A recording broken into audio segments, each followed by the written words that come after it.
नमस्कार। आज हम एक बड़ी दिलचस्प विषय पर बात करने वाले हैं। सिंगापुर में लोग पैसा कैसे बनाते हैं, मतलब उनकी धन निर्माण की आदतें क्या हैं। हमारे पास एक ऑनलाइन लेख है और उसमें एक बात सच में चौंकाने वाली है। सिंगापुर में हर 6 वयस्कों में से एक, जी हाँ, 1 करोड़पति है। हर 6 में से एक?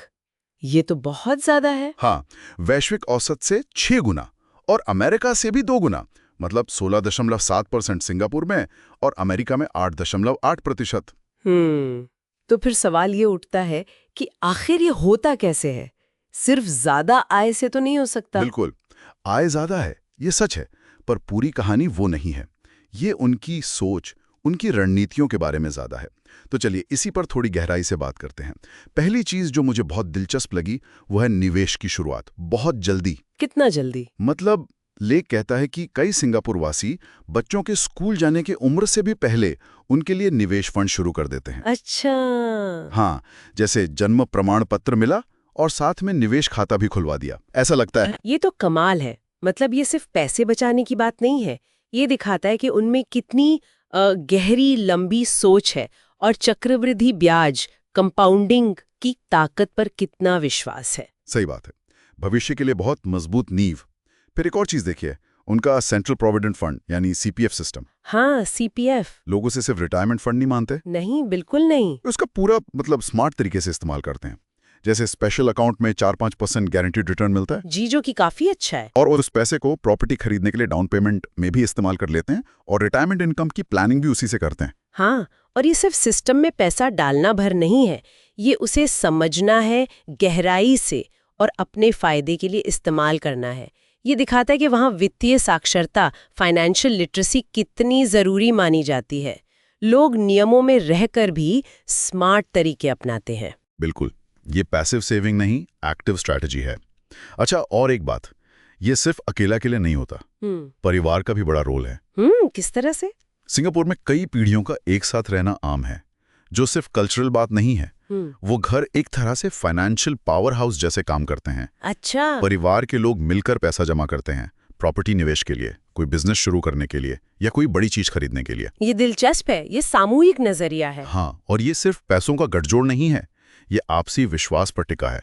इसीलिए इतना कामयाब है। जब सब मिलकर करते हैं तो जाहिर है व्यक्तिगत क्षमता से कहीं तेजी से धन बनता है। सही कहा, एकता में शक्ति यहाँ वित्तीय रूप से भी दिखती है। फिर एक और मानसिकता है उनमें एसेट एनहांसमेंट की। एसेट एनहांसमेंट मतलब संपत्ति को बढ़ाना। वो घर सिर्फ रहने के लिए नहीं खरीदते हैं, ये एक पूरी रणनीति का हिस्सा है।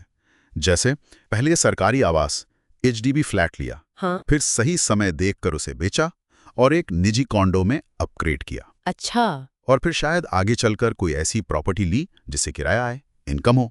ये एक सोचा समझा प्लान है। एक सीढ़ी की तरह, स्टेप बाय स्टेप। बिल्कुल। अब बात करते हैं टैक्स की। इसमें भी वो काफी कुशल हैं। टैक्स बचाना तो हर कोई चाहता है। हाँ, पर वो सिर्फ चाहते नहीं, करते हैं।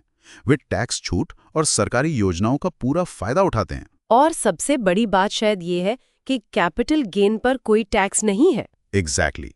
निवेश से जो मुनाफा हुआ उस पर टैक्स नहीं। ये संपत्ति बढ़ाने में बहुत बड़ी मदद करता है। बिल्कुल। और उनकी टेरिटोरियल टैक्स सिस्टम भी है ना? हाँ, मतलब मुख्य रूप से सिंगापुर में कमाई आय पर ही टैक्स लगता है। इससे वो अपनी इनकम को भी स्मार्ट तरीके से मैनेज कर पाते हैं। ये सब फिर से वही बात दिखाता है, फाइनेंशियल लिटरेसी। सिर्फ नियम जानना नहीं, उन्हें अपने फायदे के लिए इस्तेमाल करना। सही कहा, ये एक्टिव फाइनेंशियल मैनेजमेंट है। और आखिर में एक और निवेश जिसे वो बहुत अहमियत देते हैं, शिक्षा। शिक्षा तो जरूरी है ही। हाँ, पर यहाँ भी सोच थोड़ी अलग है। सिर्फ डिग्री लेना मकसद नहीं है। वो ऐसे स्किल्स पर फोकस करते हैं जिनकी बाजार में मांग हो, स्पेसिफिक स्किल्स। हाँ, प्रैक्टिकल अप्रोच। और अंतर्राष्ट्रीय शिक्षा में भी निवेश करते हैं, ग्लोबल नेटवर्क और अवसरों के लिए। वो इसे लंबे समय का निवेश मानते हैं, जिसका रिटर्न दशकों तक मिलता है। तो अगर इन सब बातों को जोड़कर देखें तो क्या समझ आता है? सिंगापुर की ये जो सफलता है, ये सिर्फ पैसे की कहानी नहीं है। नहीं, ये अनुशासन, समुदाय का साथ और पीढ़ी दर पीढ़ी धन बनाने पर जो जोर है उसका नतीजा है। ये कोई फटाफट अमीर बनने वाली स्कीम नहीं है। बिल्कुल सही कहा। ये सारी रणनीतियां यही दिखाती हैं कि धन बनाना एक मैराथन है, स्प्रिंट नहीं। इसमें जल्दी शुरू करना पड़ता है, सिस्टम को समझना पड़ता है, मिल के काम करना होता है और संपत्ति और शिक्षा को खर्च नहीं बल्कि निवेश मानना होता है। तो श्रोताओं के लिए एक सवाल छोड़कर जाते हैं। जी। धन के प्रति ये जो सामूहिक पीढ़ी दर पीढ़ी वाला नजरिया है, ये किसी के अपने वित्तीय लक्ष्यों और शायद अपने समुदाय के लिए कैसे काम आ सकता है? सोचने वाली बात है।